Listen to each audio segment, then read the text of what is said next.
Voltamos então para dar prosseguimento ao estudo que tínhamos iniciado anteriormente, com o título Nisso Eu Creio.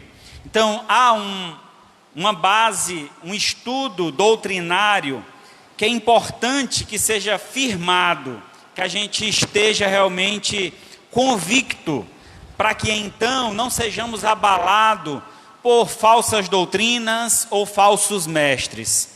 Se tivermos as doutrinas bíblicas bem fixadas em nossa mente, não tem perigo de nós sermos levados por falsos ensinos.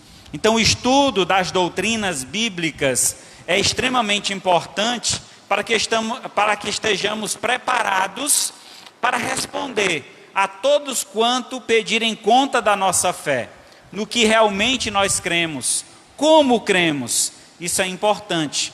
A nossa primeira lição aqui, estudamos sobre a Bíblia. A primeiro estudo, estudamos sobre a Bíblia Sagrada. E depois disso, estudamos sobre a pessoa de Deus. E depois a pessoa do Espírito. E chegamos então ao quarto estudo e à sétima mensagem. Porque estamos estudando a doutrina e depois a prática dela, como devemos exercer essa doutrina. Então chegamos à quarta doutrina e à sétima mensagem. Na quarta doutrina, dentre as pessoas da Trindade, o Espírito Santo é aquele que mais apresenta divergência, não por ele, mas por causa dos homens, pois há aqueles que creem que o Espírito Santo é apenas uma força e não uma pessoa. Não sei se você já ouviu essa doutrina, mas em alguns grupos religiosos, eles contestam a personalidade do Espírito Santo. Eles dizem que o Espírito Santo é apenas uma força. Eles negam a Trindade. Então nós cremos em um Deus trino, Pai, Filho e Espírito Santo. Não são três deuses, é apenas um Deus em três pessoas distintas. Então o Espírito Santo faz parte desta trindade. E ele não é uma força, como alguns assim acusam. Pelo contrário, ele é uma pessoa. Para outros, o Espírito Santo é apenas um modo ou uma máscara usada por Deus para comunicar-se com o homem. É interessante, essa foi uma doutrina muito divulgada pelos modalistas. Este grupo teológico, religioso, eles tinham a ideia de que Deus, ele colocava uma máscara para se comunicar com o homem. Então, vezes ele falava como Deus, Pai, vezes ele falava como Filho e vezes ele falava como Espírito. Essa também é uma doutrina falsa. Não existe essa máscara de Deus. Deus não ele não usa formas diferentes para falar conosco. Ele fala diretamente com aquele que crê. Isso através da pessoa do Pai, da pessoa do Filho ou da pessoa do Espírito Santo. Por isso, o estudo sobre a terceira pessoa da Trindade, o Espírito Santo, se faz essencial para a fé cristã. Só através dele obtemos a genuína compreensão da fé cristã. Então, vamos nesta noite conhecer quem é o Espírito Santo, sua pessoa e obra. Nosso texto base, Atos dos Apóstolos, abre aí sua Bíblia, capítulo 19, verso do 1 ao 6. Atos 19, do 1 ao 6.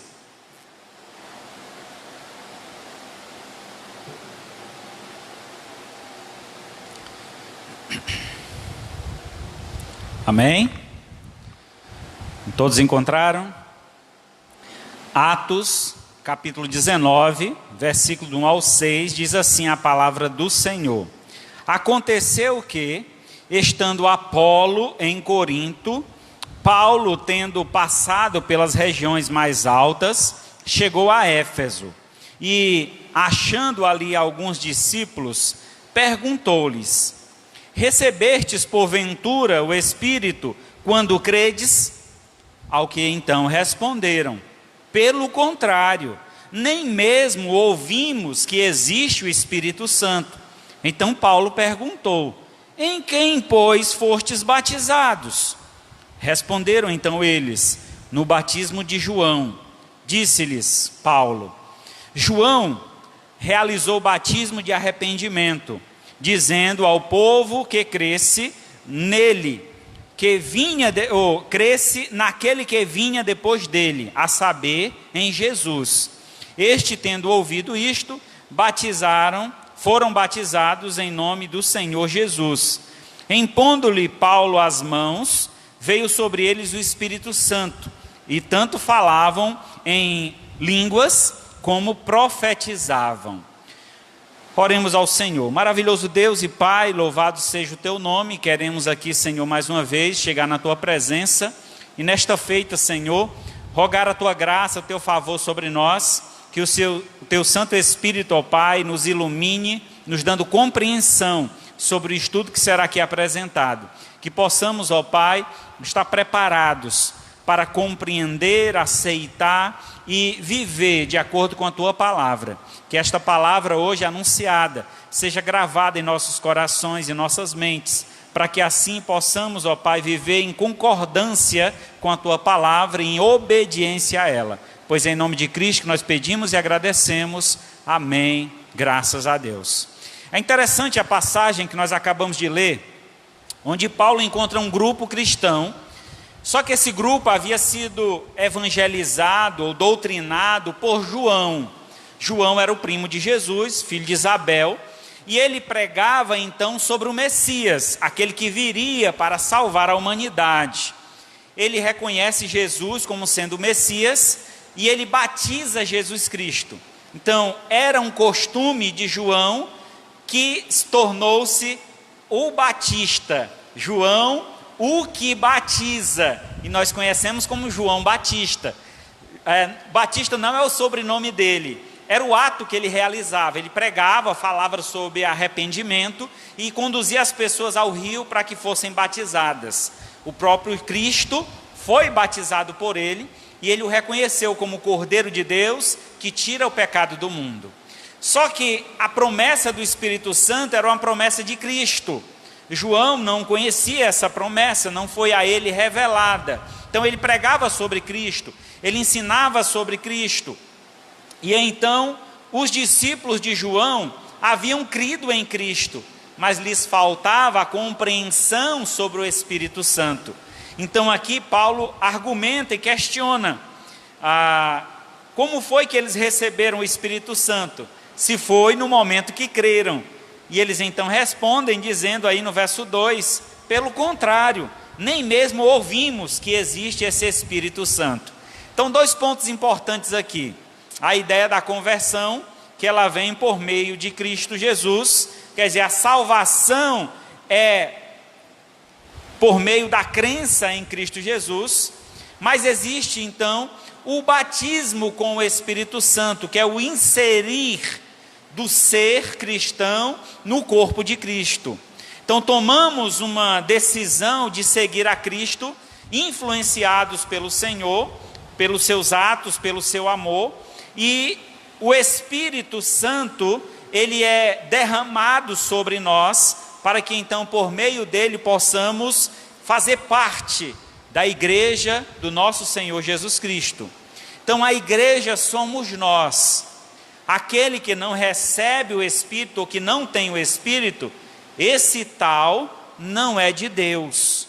Então, todo aquele que um dia confessou o nome de Jesus como Senhor e Salvador da sua vida, esse tem o Espírito Santo de Deus.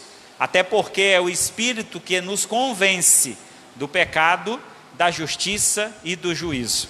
É o ato, nós vamos ver daqui a pouco, as obras do Espírito Santo. Mas é interessante nós já destacarmos aqui esse ponto.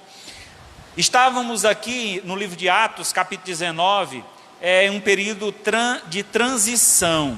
Era o início da igreja, o princípio da igreja. A igreja estava sendo instituída. Então a descida do Espírito Santo, ela aconteceu em vários momentos. O livro de Atos ele registra pelo menos 4 ou 5 vezes que o Espírito Santo foi concedido aos homens. Primeiro aos discípulos, os apóstolos, depois alguns outros discípulos que eram gentios, alguns outros judeus, e assim o Espírito Santo foi derramado a cada um ao tempo determinado por Deus. Mas foi um processo ou um tempo de adaptação, onde a igreja estava sendo iniciada. Atos dos Apóstolos, capítulo 2, nós vemos ali o dia de Pentecostes como o início da igreja cristã. Jesus havia falado sobre a igreja de Cristo no livro de Mateus, mas ele afirmou que esta igreja seria edificada. Ele colocou para o futuro. E essa edificação, ela vem por meio do Espírito Santo de Deus. Veja como a ligação do Espírito com a igreja é extremamente importante. Uma igreja que menospreza ou despreza o Espírito Santo de Deus é uma igreja fadada à morte espiritual, porque o Espírito Santo é que nos traz vida. Temos vida através do Espírito Santo de Deus. Então aquele que crê no Senhor, ele é salvo, recebe do Senhor a vida nova, e a garantia desta vida é o Espírito que o sela. Então vejamos, ou vamos compreender melhor, quem é o Espírito Santo. A pessoa do Espírito Santo. Primeiramente devemos entender que o Espírito Santo é uma divindade. Ele também é Deus. Citações são feitas na Bíblia com relação a Deus e são também atribuídas ao Espírito Santo. Então, expressões que são usadas somente para Deus também são usadas com relação ao Espírito Santo. Isso então é uma indicação que o Espírito Santo também é Deus. Por exemplo, Salmos 95. Salmos 95. Como estamos estudando uma doutrina, não temos como ficar em apenas um texto. Temos que trazer os argumentos através da Escritura e vamos ter que revisar aí alguns textos.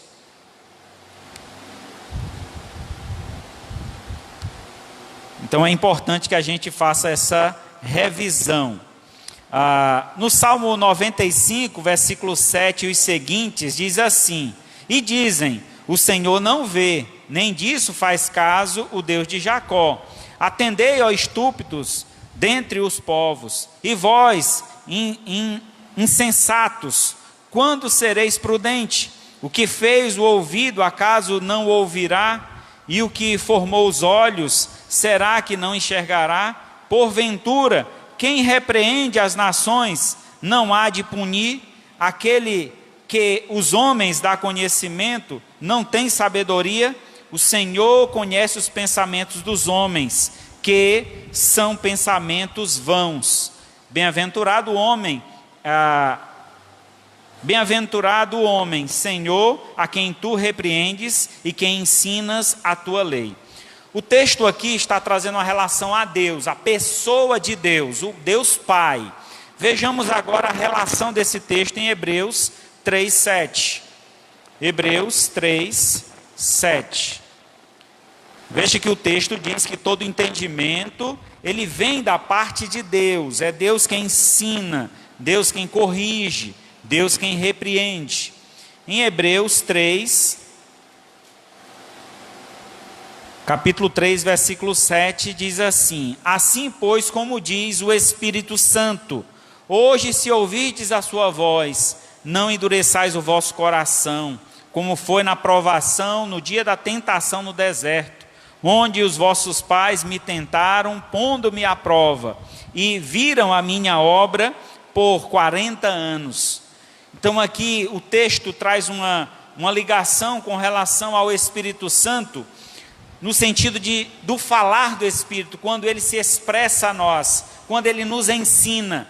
Então o mesmo Deus que ensina, é o mesmo Espírito que ensina. Então há uma relação aí de divindade, o poder que está no conhecimento. Isaías 6:9.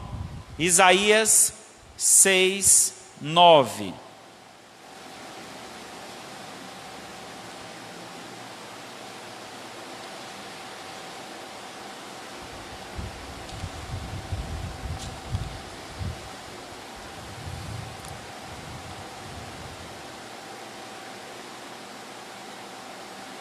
Então disse ele: vai e dize a este povo: ouvi, ouvi, e não atendais, vedes, vedes, mas não percebais. Torna insensato o coração deste povo, endurece-lhes os ouvidos, fecha os olhos, para que não venha a ver com os olhos e os ouvidos, a ouvir com os ouvidos, e a atender com o coração, e se converter, e seja salvo. Então disse eu: até quando, Senhor? E ele respondeu: até que seja desolada as cidades. Um outro texto que faz relação com este é Atos 28, do 25 ao 27, com relação então ao Espírito Santo. Atos 28, 25 a 27.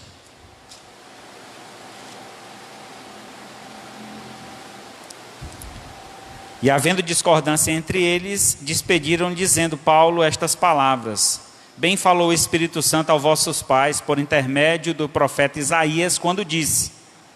Então quem é que está falando aqui, que ele está dizendo? O Espírito Santo que falou. E lá no texto de Isaías diz que foi o próprio Deus. Então essa relação não foi uma confusão do apóstolo, mas uma confirmação. A ideia aqui é de união, de ser uníssono em seus pensamentos, em suas decisões. Então Deus age de forma unitária. Então eles tomam decisões juntos, eles estão presentes em todos os momentos, tomando essas decisões juntos. Ele põe o Espírito Santo, ele também possui atributos divinos. Por exemplo, em 1 Coríntios 2, de 10 a 11. 1 Coríntios 2, 10 a 11.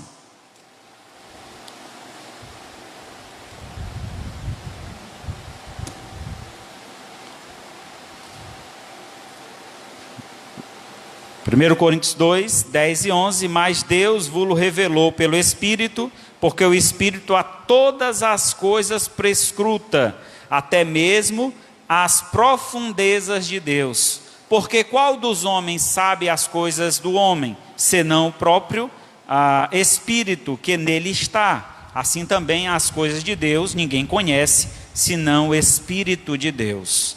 Então aqui o Espírito Santo é dado a ele um poder, a onisciência. Este é um atributo dado a Deus, de conhecer todas as coisas, as mais profundas ou profundos conhecimentos e sabedoria. Então o Espírito Santo tem o poder divino da onisciência. Ele também realiza obras atribuídas a Deus. Lá em Gênesis 1, capítulo 1, versículo 2. Diz que no princípio criou Deus os céus e a terra, porém a terra estava sem forma e vazia, e o Espírito de Deus pairava sobre a face do abismo. Então aqui diz que no momento da criação, ele estava presente, o Espírito de Deus pairava sobre as águas. Então ele estava diretamente agindo no momento da criação. Aí nós encontramos a forma plural quando é usada na criação, quando diz: façamos o homem à nossa imagem e semelhança. Então com quem Deus estava falando naquele momento? Com o Filho e com o Espírito Santo. Assim a obra foi feita. A personalidade do Espírito, o uso do pronome masculino para representá-lo. Em Efésios 1,14, João 16,13. Há uma singularidade e função com o Pai. Então, cada pessoa da Trindade, ele tem uma função específica dentro da harmonia da criação, como também no decorrer da história. Nós vemos Deus agindo com o homem, nós vemos o Filho agindo com o homem, e nós vemos o Espírito Santo agindo com o homem. No Antigo Testamento, por exemplo, Deus, ele tratava diretamente com os homens. Escolhiam algumas pessoas específicas, falava diretamente a eles. Por exemplo, Deus falou diretamente com quem? Adão. falou com Abraão, falou com Moisés e tantos e quantos homens de Deus, os profetas, falou diretamente. Mas também ele falou por meio do seu Filho. No Novo Testamento nós vemos Jesus vindo ao mundo, e esse Cristo, que é também Deus, ele falou aos homens da parte do Pai. Então tudo que o Pai o direcionou, ele transmitiu aos homens. Há então a subordinação. Nesse momento, o agir de Cristo era subordinado ao Pai. No final da sua obra aqui na terra, Jesus Cristo promete que enviaria um Consolador. E ali a promessa diz que ele enviaria. Então já há uma subordinação do Espírito à pessoa do Filho. E hoje nós temos então o Espírito Santo agindo no meio de nós. No início da igreja cristã, esse agir, por muitas vezes, era de forma sobrenatural, porque a Escritura não estava completa ainda. Mas a partir do momento que ela foi completa, cessou então o agir sobrenatural do Espírito Santo, como através de profecias e línguas. Então ele não mais age desta forma, porque nós já temos a revelação em nossas mãos. Tem também alguns elementos de sua personalidade, por exemplo, inteligência. O Espírito Santo, ele é um ser inteligente. Romanos 8,16 diz: o próprio Espírito testifica com o nosso espírito que somos filhos de Deus. Então há aí um agir de fazer-nos compreender. É interessante, irmãos, porque na nossa mentalidade humana, nós somos limitados. Há coisas sobre Deus que nós não conseguimos compreender. Somente por meio da crença, da fé, através do Espírito Santo de Deus, é que nós temos essa compreensão. Há um ensinamento, por exemplo, de que todos são filhos de Deus. É um ensinamento falso. Todos não são filhos de Deus. A Bíblia diz que todos somos criaturas de Deus. Mas Deus nos dá o poder de sermos feitos filhos de Deus, a partir do momento que cremos em o nome do Filho de Deus, que é Jesus Cristo. Nesse momento somos adotados, somos recebidos na família de Deus. E como é que acontece esse recebimento, essa adoção? É por meio do Espírito Santo. Então o Espírito Santo tem essa função de nos ligar à família de Deus. Então a sua inteligência nos faz compreender a vontade do Senhor.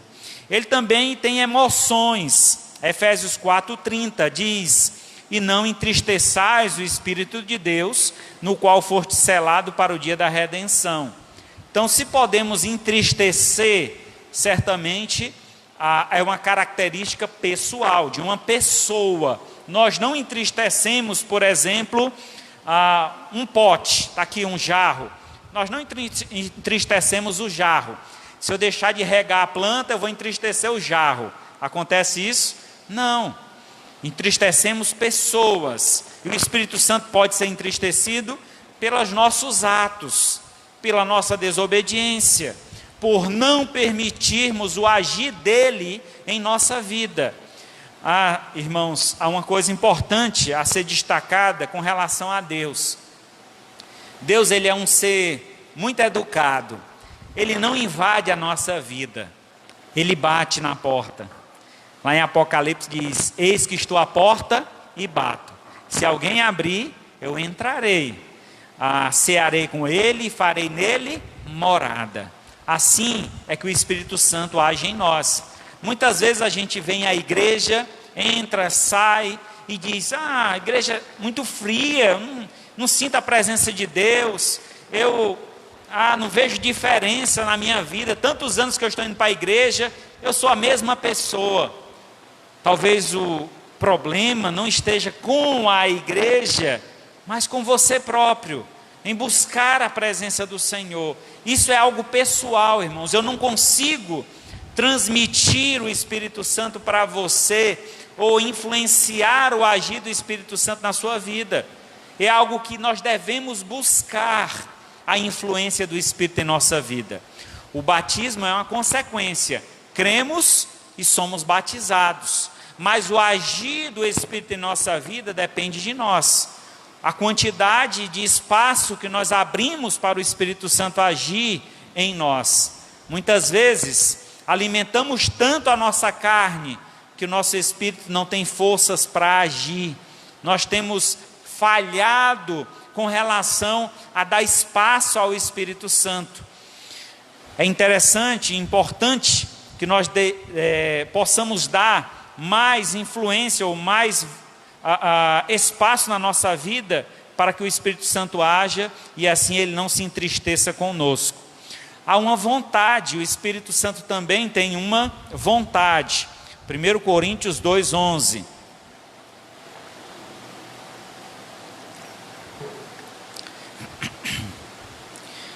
1 Coríntios 2:11 diz: porque qual dos homens sabe as coisas do homem, senão o próprio Espírito que nele está? Assim também as coisas de Deus ninguém conhece, senão o Espírito de Deus. Então um texto que nós já lemos anteriormente, mas ele faz também uma referência aqui à vontade. Conhecer a pessoa é conhecer a sua vontade. Então quem conhece a vontade do homem, senão o seu próprio Espírito? Assim também quem conhece a vontade de Deus, senão o próprio Espírito de Deus.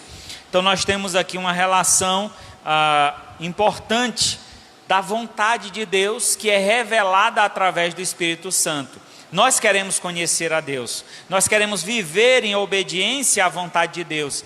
Como isso é possível? Como conhecer a vontade de Deus? Por intermédio do seu Espírito. Ele pode ser afetado pelas pessoas, o Espírito Santo pode ser afetado. Nós podemos mentir a ele, como por exemplo no livro de Atos 5:3, conta a história de Ananias e Safira, um casal que tentou enganar o Espírito Santo de Deus. E lá no verso 3 diz: então disse Pedro a Ananias: por que encheu Satanás o teu coração, para que mentistes ao Espírito, reservando parte do valor do campo?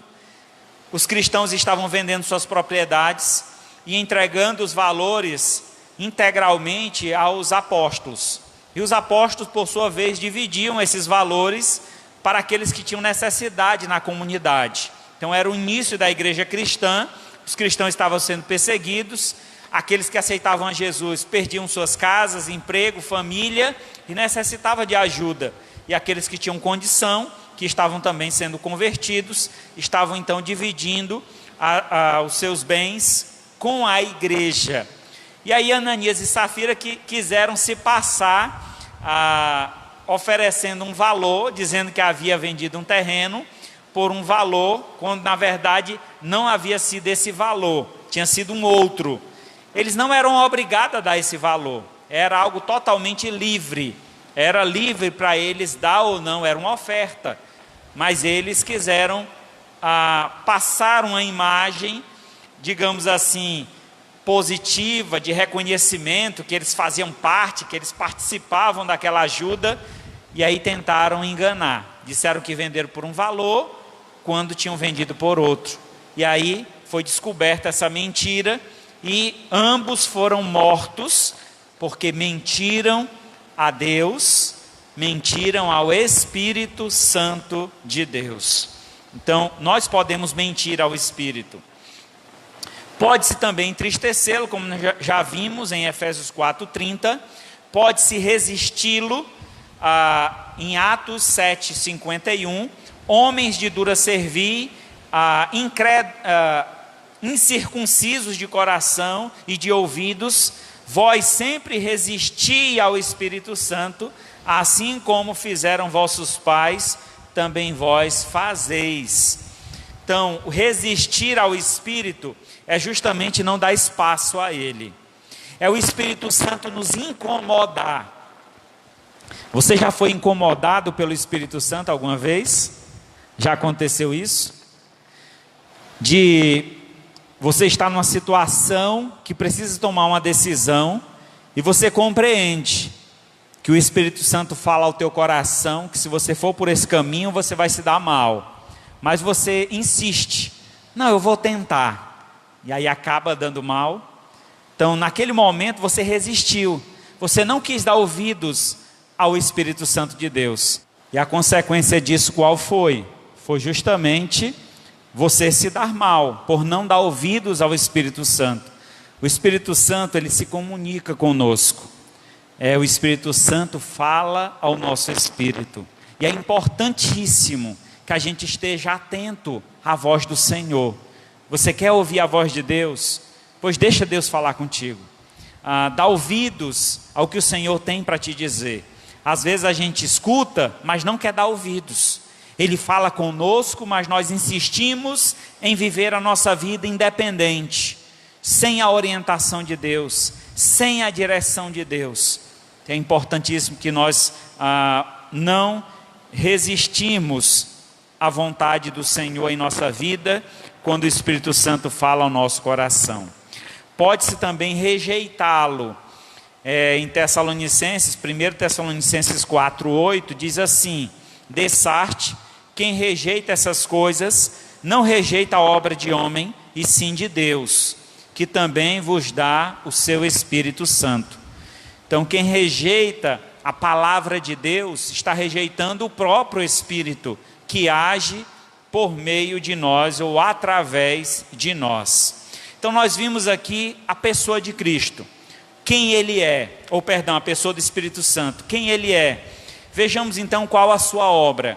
A obra do Espírito Santo na vida do cristão, antecedente à salvação.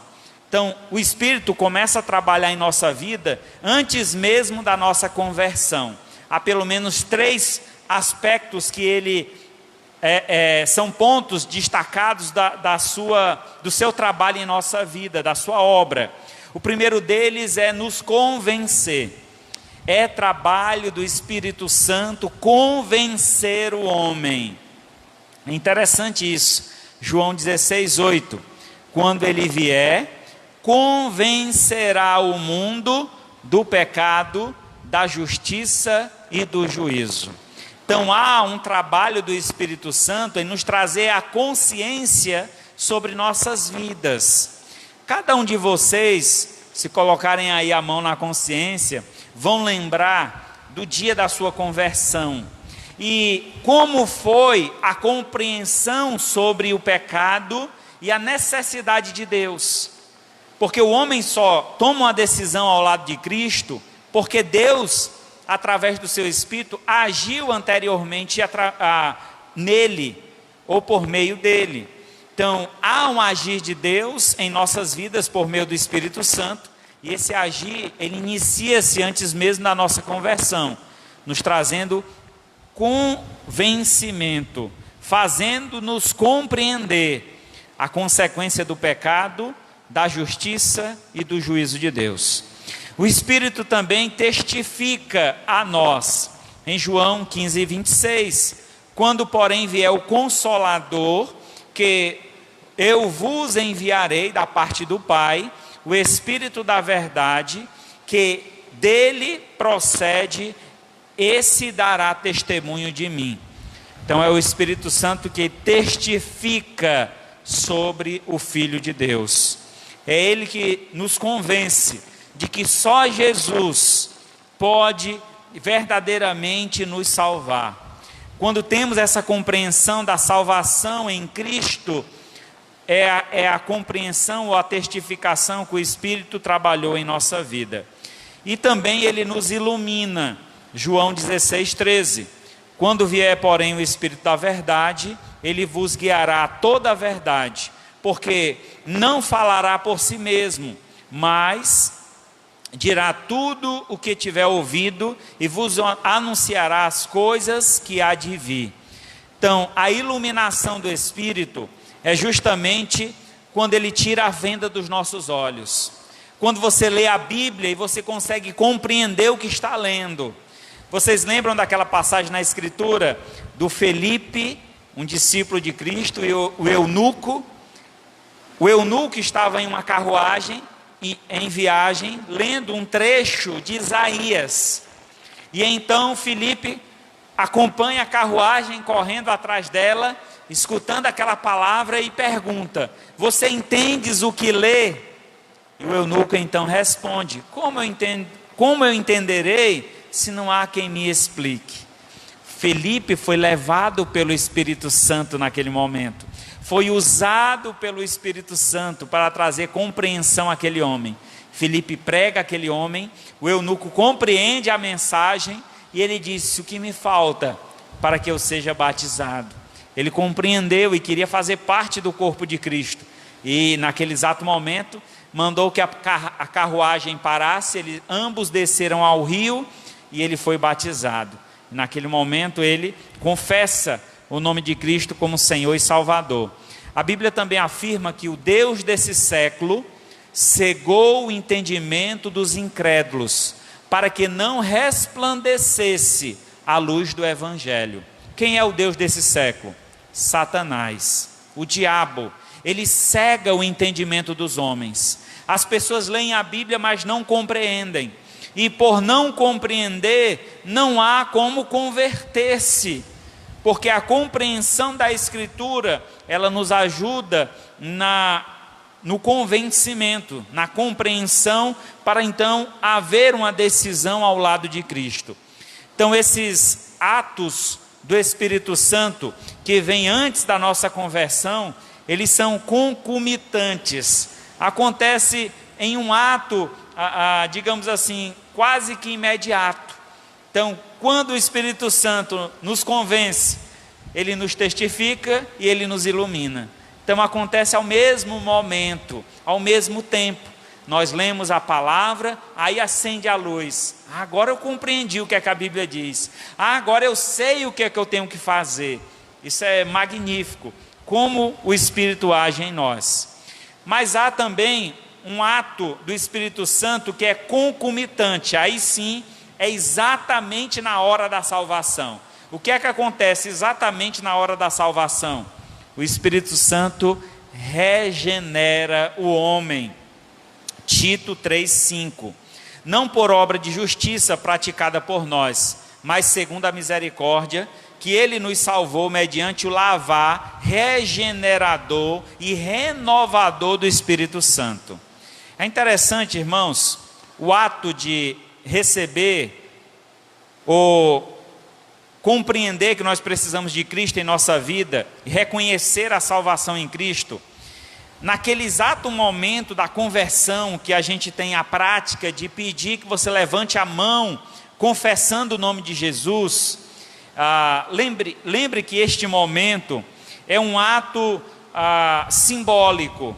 Não é porque você levantou a mão que você está salvo, mas a salvação, esse ato simbólico, ele demonstra a tua coragem de afirmar que agora você faz parte do povo de Deus. Agora você compreende que precisa do Senhor, e naquele exato momento Deus começa a transformar a tua vida. A conversão é um ato de Deus. Deus age em nós. Não é o homem que se converte, mas é Deus que converte o homem.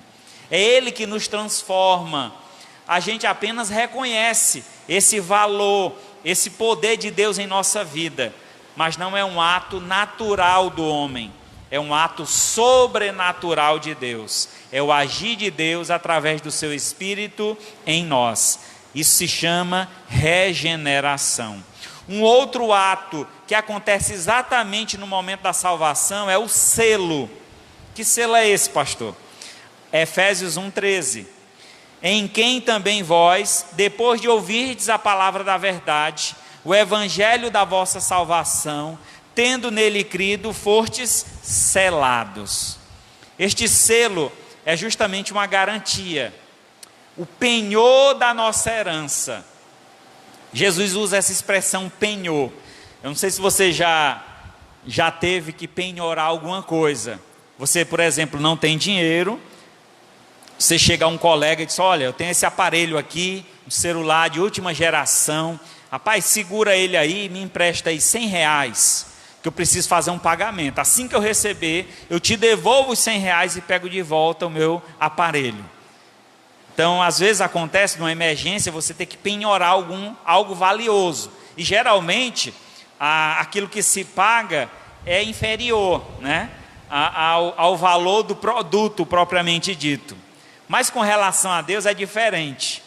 O nosso penhor, ele é muito valoroso.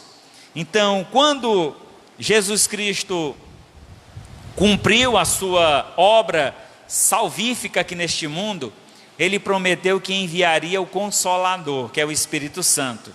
E ele seria o penhor da nossa herança. Ele seria o selo, a garantia de que um dia ele voltaria para nos buscar. Ele disse: olha, se vocês não confiam na minha palavra, eu vou deixar algo muito valioso com vocês. Não se preocupe, que o valor daquilo que eu vou deixar com vocês supera tudo que vocês têm na vida, porque eu vou deixar o meu Espírito, e eu voltarei para buscar, e quando eu voltar, eu vos levarei para morar juntamente comigo.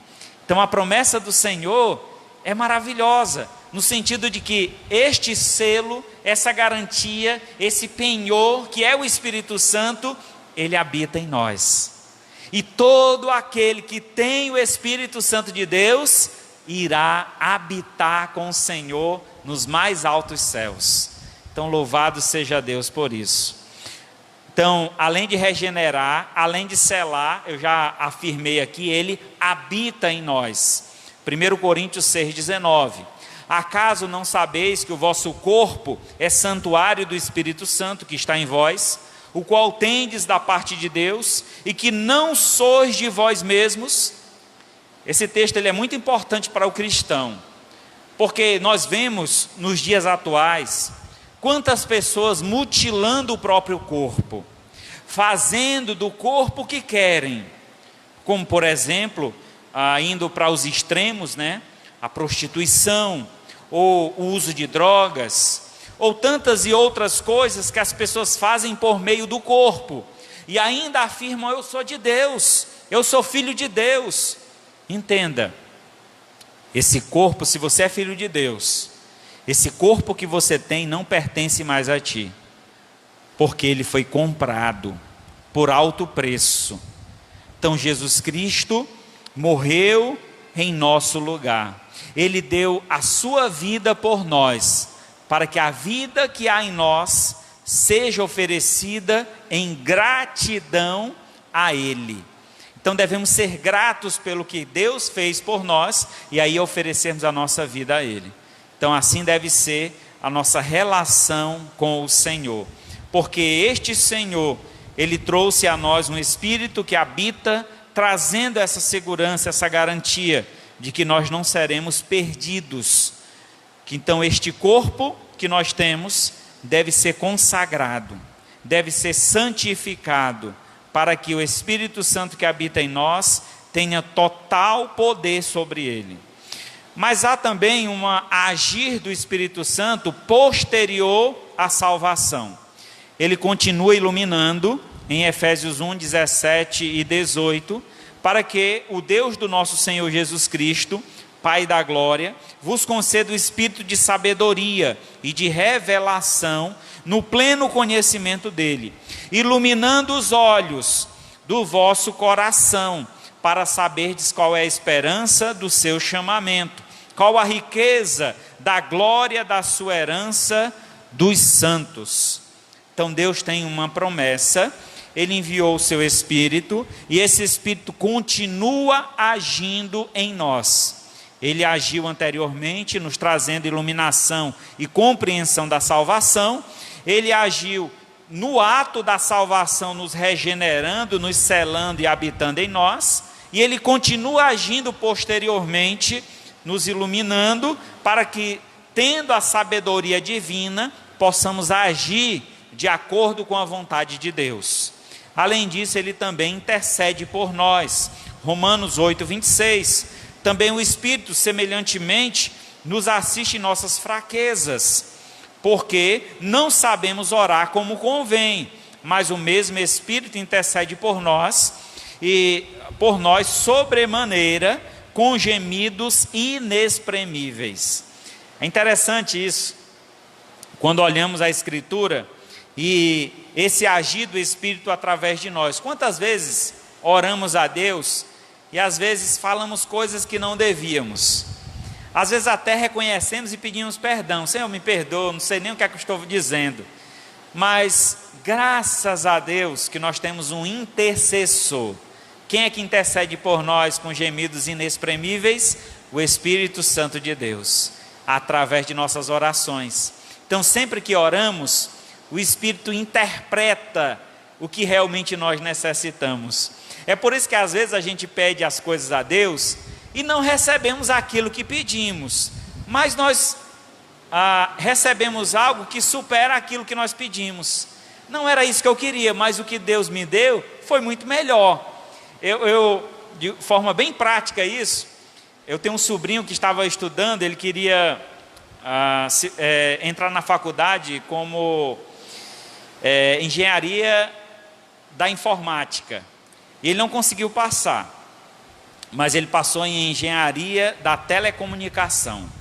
Ele disse que nunca tinha ouvido falar desse curso, não entendia nada sobre essa área, achava que não ia dar certo, mas ele disse, já que eu passei, eu vou tentar.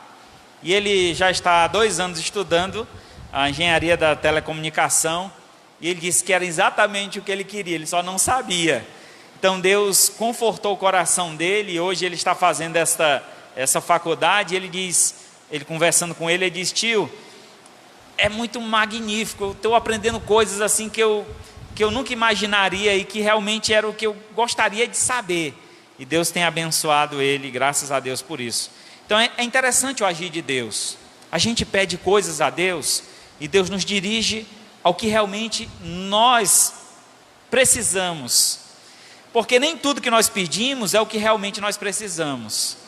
E é esse o agir do Espírito, em interpretar e nos dirigir. Ele nos dirige a coisas. Eu nunca me imaginei ser pastor, meu irmão. Nunca desejei isso no meu coração, nunca. Para vocês terem ideia, eu era tão encabulado, tinha vergonha de tudo, que para eu conseguir namorar com a minha esposa, né? Eu precisei pedir para a prima dela falar com ela. E fala lá, dá os toques lá para dar certo, né? Eu não tinha coragem de chegar, eu tinha vergonha. Meu primeiro emprego eu fui com a minha mãe, eu falava no ouvido da minha mãe, a minha mãe falava para o rapaz que ia me empregar, para ver se ele conseguia esse emprego para mim. Ou ele olhou para mim, não, isso daí não gira bem não, né? Não dá certo não, ele não tem capacidade de exercer a tarefa aqui não. Então como é que Deus usa um camarada desse, tira um camarada dessa situação e coloca diante de um público para falar? Talvez isso eu nunca falei aqui, mas eu sempre tive muita dificuldade com o estudo. Só a 5ª série eu fiz 3 vezes. Eu digo, quando a minha filha passou da 5ª série, eu dei um grito louvando a Deus, agradecendo ao Senhor. Senhor, muito obrigado, porque meus filhos não puxaram a mim. Mas é porque na minha mente, o meu desejo, as minhas necessidades falavam mais alto. Eu perdi meu pai muito cedo e eu tive que trabalhar muito cedo. Então eu dava mais ênfase ao trabalho, em ganhar dinheiro, do que mesmo estudar. Se eu soubesse que o estudo era tão importante e que me colocaria em uma posição que eu poderia ajudar minha família, eu teria me dedicado mais ao estudo. Mas naquele momento, o estudo era em segundo plano. Mas Deus tem planos maiores para a gente. E quando Ele me chama, me leva a um seminário, me faz estudar 4 anos, para que eu possa, diante de vocês, não falar besteira, falar coisas do alto, coisas ricas, coisas grandiosas. E ainda dentro dessa condição falha e pecadora, sabemos que grande é o poder do Senhor em nos usar somente. Deixe ser usado pelo Senhor e grandes coisas Ele fará por meio de ti.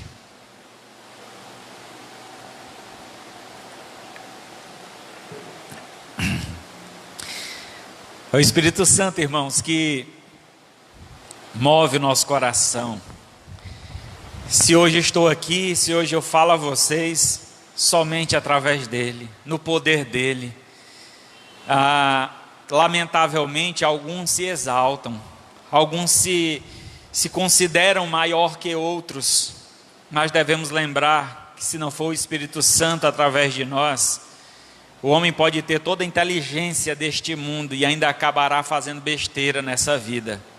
Nós conhecemos, por exemplo, a história de um homem que é conhecido como o mais sábio do mundo, Salomão. E aí encontramos quantas besteiras esse homem fez no final da vida, em adorar outros deuses, em se unir em casamentos que não agradavam ao Senhor.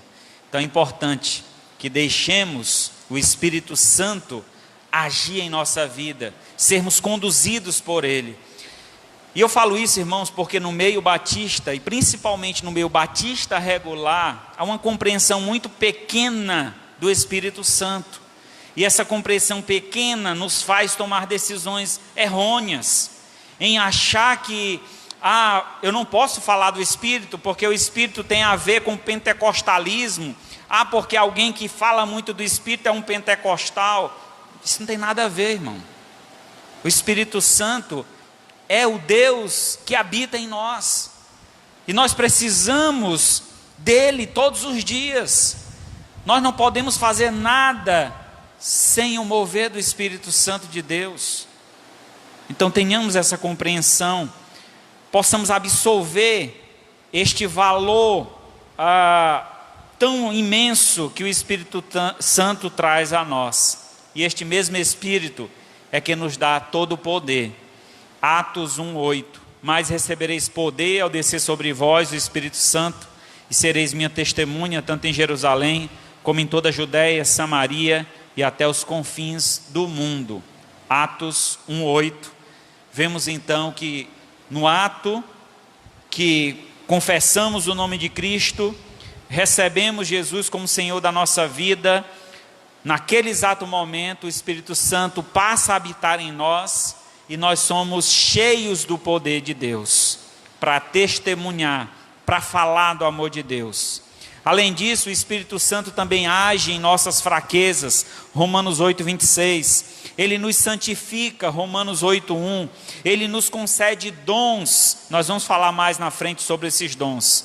Ele ensina, em João 14:26, ele produz verdadeira adoração, João 4:24, e ele nos capacita, em João 16:13. A diferenciação entre batismo e plenitude, aqui chegamos num ponto importante. Nós temos uma divergência muito grande com alguns movimentos religiosos, dentre eles o grupo pentecostal. O grupo pentecostal tem como ênfase na sua doutrina o batismo com o Espírito Santo. E eles creem nesse batismo como uma segunda bênção. Você recebe o Espírito no ato da conversão, você clama ao Senhor através de jejum, oração, e então Deus derrama uma porção dobrada do seu Espírito sobre o homem. Essa é a crença teológica do pentecostal sobre o Espírito Santo. E nisso, irmãos, há uma confusão teológica. Não é assim que funciona. Eles estão confundindo dois aspectos do Espírito, que é justamente o batismo do Espírito Santo e a plenitude do Espírito Santo. E o que é isso, pastor? O batismo é a imersão do crente no corpo de Cristo. Então, imagina o Espírito Santo, vamos ilustrar aqui, tá bom? Imagina que eu tenho aqui um balde, eu pego esse copo, coloco dentro desse balde com água. O Espírito Santo é a água, ele vai estar dentro do copo e fora do copo. O batismo é isso, é o inserir o crente, que é o copo, dentro do corpo de Cristo. Ele vai ser preenchido e ele vai estar sendo protegido, estará sobre ele, ao redor dele, o Espírito Santo. Então o Espírito Santo ele está dentro e fora de nós. Assim, esse batismo nos insere no corpo, nos faz parte de um membro só. Então nós somos um corpo só, somos vários membros de um único corpo, onde Cristo é o cabeça, e nós somos os membros deste corpo. Isso é o batismo. Quando é que isso acontece? No ato da nossa conversão. No momento que você levantou a mão, ou que você se ajoelhou, que você chorou, que você confessou o nome de Cristo. É naquele momento você é inserido no corpo de Cristo. Mas há então a plenitude. Quando é isso? É quando você busca a presença do Espírito Santo na sua vida e você pede a Ele que o preencha, que o Espírito Santo te encha de poder. Isso é a plenitude. No Antigo Testamento, como é que o Espírito Santo agia? Ele capacitava os homens para uma obra. Como, por exemplo, Davi, quando lutou com Golias. Naquele momento ele estava pleno, cheio do Espírito Santo de Deus. Então ele foi capacitado. Então a plenitude é a capacitação do Espírito Santo. Isso é a plenitude. Então, quando estamos plenos, cheios do Espírito, isso nos é concedido dons espirituais para agirmos, para trabalharmos, para edificarmos o corpo de Cristo. Então, quanto mais eu busco a presença do Espírito Santo na minha vida, mais eu ajo em conformidade com a vontade de Deus. Então, qual é a confusão, pastor, que acontece? É que no meio pentecostal, batismo e plenitude é a mesma coisa. Eles pedem um batismo para ser cheios de poder e de atos sobrenaturais. Então, quando é batizado com o Espírito Santo, há uma logística que eles fazem, de que no momento do batismo com o Espírito Santo, há um falar em línguas estranhas. Isso não é uma consequência do batismo. Até porque todos aqui que já confessaram o nome de Cristo foram batizados e nem falaram em línguas estranhas. Então não há essa ligação. O falar em línguas era um sinal no início do cristianismo necessário para que os homens crescem que aquele poder vinha de Deus, porque a revelação ainda não estava completa. Falar em língua, que na verdade é estranha para quem estava ouvindo, porque cada um ouvia na sua própria língua materna, como diz lá em Atos, capítulo 2, cada um ouvia na sua própria língua. Era estranho para quem falava, mas para quem estava ouvindo, ele estava ouvindo na sua língua materna. Então era um idioma diferente que ele não conhecia, quem estava falando, mas quem estava ouvindo entendia. Mas o que nós vemos nos dias atuais não tem nada a ver com isso.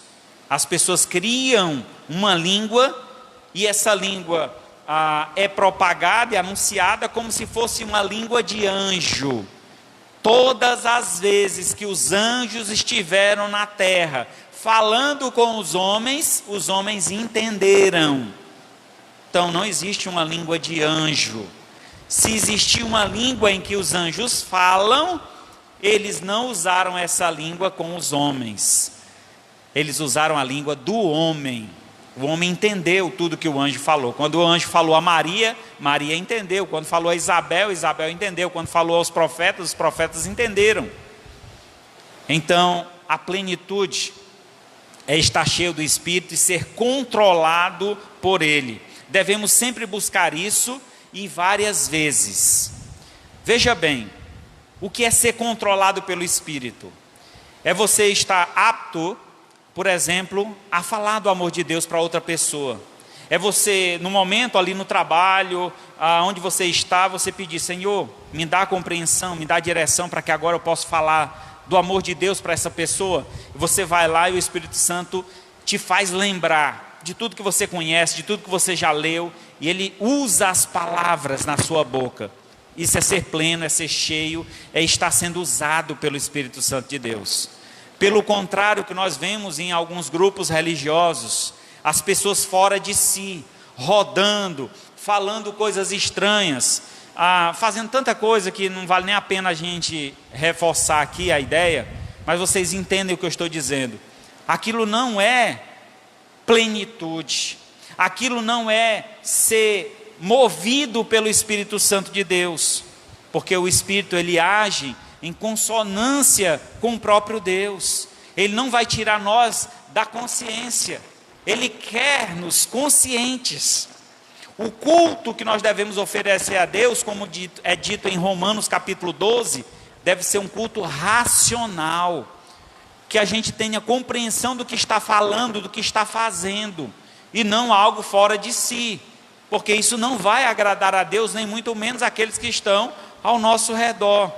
Como eu posso edificar vocês, se eu começar aqui a falar uma língua diferente da que vocês conhecem? Talvez o irmão Wilson, né, que Wilson, que tu fala 5 línguas, né? O irmão Wilson poderia chegar aqui e falar 5 idiomas diferentes, a gente ia ficar tudo voando, né? Talvez a esposa dele conheça alguns, né? Mas a grande maioria aqui conhece 1 ou 2 idiomas e ficaríamos perdidos. O que é que ele está dizendo mesmo? Ele começasse a falar alemão aqui, que ele fala alemão, né? Sei lá se é assim, mas o sotaque a gente compreende assim. Mas isso não vem do Senhor. Esse tipo de espiritualidade que está sendo anunciado, pregado, provocado aos homens que façam, isso não vem do Senhor. Isso é coisa humana. Irmãos, eu confesso a vocês, fiz uma entrevista com 12 irmãos que chegaram numa igreja que eu pastoreava em Fortaleza. Esses 12 irmãos vieram de uma igreja pentecostal e eles disseram para mim: pastor, nós queremos fazer parte da sua igreja. Eu disse: por que vocês querem fazer parte da minha igreja? Eles disseram: não, nós estamos procurando uma igreja fundamentada na palavra, e a gente já ouviu o senhor pregando, e a gente percebe que o senhor fala, tudo que o senhor fala está na Bíblia, é realmente a direção de Deus. E eu disse: eu preciso dar um estudo bíblico para vocês diante da igreja que vocês estão vindo. E aí nesse estudo eu questionei sobre os dons espirituais, e a grande maioria deles, disseram que falavam coisas que não entendiam. E a soma, o pior de tudo, é que o líder deles, aquele que conduziu eles até a igreja que eu estava, era o líder deles lá naquela igreja, e ele disse: olha, pastor, eu lamento muito, mas eu fui um enganador. Eu treinava em casa, eu ficava no banheiro falando palavras sem nexo, para quando eu chegasse lá na igreja, eu começasse a repetir isso, e as pessoas me acharem espiritual. Porque é assim em muitas igrejas. Se você não fala uma língua estranha, você não tem o Espírito Santo, não foi batizado com o Espírito Santo.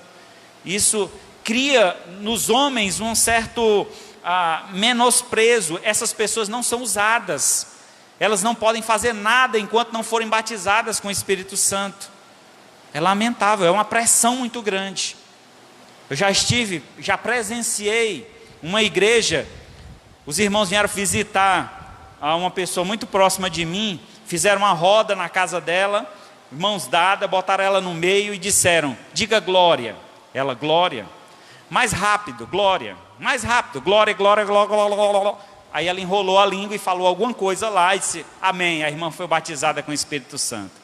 Isso, o que é isso? É uma enganação. Não andem por esse caminho, não vão por essa trilha, porque vocês não vão se dar bem, vocês vão se decepcionar. Mas aquele que segue o verdadeiro Deus, o Espírito da verdade, esse não se engana, porque o Espírito da verdade, ele fala o que realmente vem do próprio Deus. Então a plenitude é quando nós somos cheios para servir ao Senhor. Em Efésios 5,18, não vos embriaguei com vinho. O que é que uma pessoa embriagada faz? A primeira coisa, fica com a língua tropa, não é assim? Vai falar uma coisa, você não entende nada, porque ele está falando com a língua pesada. E assim a língua enrola, ele fala coisa que ninguém entende. Não vos embriagueis. Às vezes o falar estranho é um embriagar do espírito. Eles usam até essa expressão, porque o texto diz: não vos embriaguei com vinho, no qual há dissolução, mas enchei-vos do Espírito. Em outras palavras, o que Paulo diz aos Efésios é o seguinte: não fiquem aí buscando algo para fazer vocês diferentes. Não beba disso que está sendo dado a vocês, mas encham-se do Espírito, que Ele fará vocês falarem coisas divinas, coisas vindas de Deus. Falar com amor. Eu não estou aqui, irmãos, fazendo crítica à religião ou grupo religioso, entenda isso. Mas eu estou combatendo uma doutrina falsa. Por isso que eu citei aqui grupo religioso. Mas a minha intenção aqui não é criticar grupo, porque cada um vai prestar conta. Mas a minha responsabilidade como pastor é abrir os olhos e ensinar a verdade. E a verdade da Escritura que nos é revelada é esta, que esse Espírito, ele nos convence, ele nos ensina, ele nos ajuda a falar a verdade. E aquele que busca ser cheio por esse Espírito, ele será cheio de poder para testemunhar. Porque o poder dado pelo Espírito é para testemunho. Eu sou uma testemunha de Deus. Entendendo melhor o batismo e a plenitude. O primeiro, o batismo é imediato, instantâneo, uma só vez. Enquanto o segundo, a plenitude, é um processo contínuo na vida do crente, que ocorre assim várias vezes. Eu posso ser cheio várias vezes, para cumprir a obra de Deus, para testemunhar do Senhor, mas batizado no Espírito apenas uma, no ato da minha conversão. Definição, são a capacidade sobrenatural, os dons são a capacidade sobrenatural dada pelo Espírito Santo. 1 Coríntios 4:11 nos dá então alguns dons que são dados pelo Espírito. Ora, os dons são diversos, mas o Espírito é o mesmo. Também há diversidade no serviço, mas o Senhor é o mesmo. Há diversidade nas realizações, mas o mesmo é o Deus que opera tudo em todos. A manifestação do Espírito é concedida a cada um em visando o fim proveitoso, porque a um é dada a medida do Espírito, a palavra da sabedoria, a outro, segundo o mesmo Espírito, a palavra do conhecimento, a outra, o mesmo Espírito, a fé, a outro, o mesmo Espírito, dom de cura, a outro, operação de milagres, a outro, profecias, e a outro, discernimento de espírito. Há uma variedade de línguas, e a outro, capacidade de interpretá-las, mas um só é o mesmo Espírito que realiza todas as coisas, distribuindo-as como lhe apraz, a cada um individualmente. Efésios 4, de 11 a 12. Ele mesmo concedeu uns para apóstolos, outros para profeta, outro para evangelista, outro para pastores e mestres, com vista ao aperfeiçoamento dos santos, para o desempenho do seu serviço, para a edificação do corpo de Cristo. Os dons espirituais, eles se dividem em dois grupos. Veja bem, nós lemos aqui dois aspectos dos dons espirituais. Eles se dividem em dois grupos: os dons de serviços e os dons revelacionais. Os dons revelacionais, eles cessaram. E como é que eu entendo isso, pastor? Onde é que está isso? Lá em 1 Coríntios 13.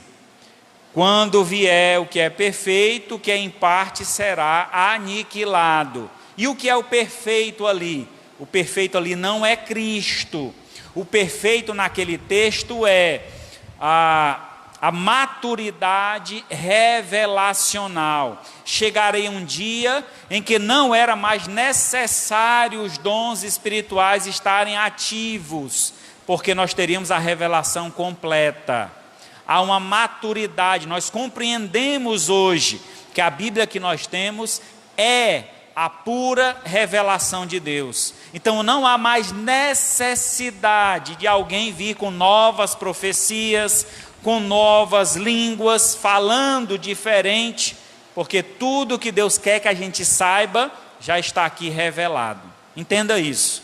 Ah, pastor, se eu creio que os dons ainda estão ativos, então nós temos que continuar escrevendo a Bíblia, continuar compondo a Escritura, porque ela não está completa. Eu posso afirmar e dizer, quando eu leio uma passagem para alguém da Escritura, eu posso dizer que eu estou profetizando a esta pessoa. Se ela não conhece a passagem, eu estou falando algo que ela não conhece, da parte de Deus para ela. Isso é uma profecia. Então, eu posso profetizar hoje? Sim, tudo que está revelado. O que está aqui revelado. Você pode profetizar. Eu posso falar em línguas hoje? Pode. O irmão Wilson pode pregar em alemão, italiano, inglês, espanhol e brasileiro, né? Língua portuguesa. Então aí 5 línguas que ele pode pregar para você, se você se interessar em ouvir uma outra língua. Mas não há necessidade, porque nessas línguas que ele fala, há uma escritura com ela. Então as pessoas daquela cidade podem abrir a escritura e ouvir da parte diretamente de Deus. Então veja que os dons revelacionais, eles tinham a necessidade, mas chegou um tempo que cessou. Foi gradativamente, não foi de uma hora para outra, mas chegou um tempo em que não houve mais necessidade. E os dias que nós estamos vivendo, não há necessidade de novas revelações, nem de novas línguas, porque tudo que nós precisamos saber sobre Deus já está no revelado através da Escritura. Então, a posição quanto aos dons, hoje não há mais necessidade dos dons revelacionais, porque já temos a revelação completa de Deus. Estes dons foram dados para atestar a revelação e servir de sinal para os judeus. Hebreus 2, 3 e 4. Grave esse texto, marque aí na sua Bíblia. Hebreus 2, 3 e 4. Por que esses dons vieram? Como escaparemos nós se negligenciarmos tão grande salvação, a qual, tendo sido anunciada inicialmente pelo Senhor, foi-nos depois confirmada pelos que ouviram, dando Deus testemunho juntamente com eles por sinais, prodígios e vários milagres, por distribuições do Espírito Santo, segundo a vontade de Deus. Então, para que as pessoas compreendessem a mensagem que Deus trazia através dos profetas, ele concedia dons, ele fazia milagres. Lembra que Moisés lá jogou o cajado dele no chão e transformou numa serpente? E os falsos profetas que tinham lá fizeram o mesmo, enganação, mas fizeram. Mas aí a serpente de Moisés foi lá e engoliu a dos falsos profetas, mostrando que o poder de Deus é maior. Então, lamentavelmente, nos dias atuais, encontramos grupos religiosos que usam dessa técnica para prender as pessoas. Porque se você vai numa igreja e você vê algo sobrenatural, você vai se interessar em voltar e você sempre vai querer mais e mais e mais. Nós devemos, irmãos, buscar uma igreja para aprender sobre Deus, porque esse conhecimento ele não acaba, ele é infinito. Nós conhecemos Deus aqui nesta terra e conheceremos Ele eternamente. Esse conhecimento é maravilhoso. Então devemos buscar esse conhecimento. Os dons espirituais, eles vêm e vão, eles cessam, eles não têm mais necessidade. Chega um tempo que passou. Aquilo que era empolgante deixa de ser. E aí, o que vai ficar? Tem que ser a palavra. Então a palavra é mais importante do que os dons. Os dons era apenas uma afirmação. Quem escutava a palavra, via os dons e dizia, verdadeiramente o que ele fala vem de Deus. Lembra quando Jesus fazia os milagres? As pessoas diziam que ele fala com autoridade. O que ele fala verdadeiramente vem do Senhor, vem de Deus. Então não eram os milagres enfatizados, mas a palavra que Cristo falava. Ela sim é que era dada ênfase. E aí, concluindo, conhecendo melhor o Espírito Santo, temos plena certeza do seu poder, e quando necessitamos dele para a nossa regeneração e vida nova, enchemos-nos do Espírito e andemos em novidade de vida. Romanos 8, 9 e 10. Vós, porém, não estáis na carne, mas no Espírito, se de fato o Espírito de Deus habita em vós. Se alguém não tem o Espírito Santo de Deus, ou de Cristo, esse tal não é dele. Se, porém, Cristo está em vós, o corpo, na verdade, está morto por causa do pecado, mas o Espírito é vida por causa da justiça. Então, se alguém não tem o Espírito, esse tal não é dele. Se alguém chegar um dia para você e perguntar: irmão, você já foi batizada com o Espírito Santo? Você diz: graças a Deus, no dia da minha conversão. Como foi, irmão? Você falou em línguas? Falei português, é a mesma que eu falo hoje, né? Então não entre nessa pilha. Eles fazem muito com a gente, tira onda muito com os batistas. Dizem que o batista é frio, né? Mas como é que pode, né, ter fogo no meio da água, né? Porque o Espírito Santo é a fonte a jorrar em nós. Então, na verdade, não é que seja quente ou frio, mas que a gente deve ser cheio. E ser cheio, você não precisa estar aí fazendo coisas mirabolantes. Ser cheio é ser usado por Deus para a glória dele e para a exaltação do nome do Senhor, e nunca da exaltação do homem. Amém? Graças a Deus por isso. Senhor nosso Deus e Pai, louvado seja o teu nome, graças te damos, Senhor, pelo teu amor e favor sobre nossas vidas. Te pedimos, ó Pai, que esta palavra não volte vazia, mas que faça morada em nosso coração. Que não sejamos, ó Pai, aqui de forma alguma defensores de grupos religiosos, mas o que eu quero mostrar e provar através da tua palavra é que existe uma verdade e ela deve prevalecer. A tua palavra deve prevalecer em nossa vida. Não sejamos nós, ó Pai, defensores destes grupos religiosos, nem batista, nem muito menos pentecostal, mas que sejamos defensores da tua palavra, que é a verdade, que deve ser anunciada, deve ser vivida, deve ser pregada. Que assim, ó Pai, possamos viver para o louvor da tua glória. Perdoa os nossos pecados e falhas. Muitas vezes, ó Pai, somos usados pelo inimigo, mas queremos dizer, Senhor, neste momento, e te pedir: usa-nos com teu Santo Espírito, enche-nos com teu Espírito, ó Pai, e nos capacita com dons espirituais, para que através desses dons possamos anunciar a tua palavra, possamos ser testemunhas tua por onde quer que passamos. Pai, abençoa a tua igreja aqui reunida. Te peço também por os amados irmãos que irão ouvir esta mensagem através das redes sociais. Que assim o teu nome seja honrado e glorificado. Em nome de Cristo é que eu te peço e te agradeço. Amém. Graças a Deus.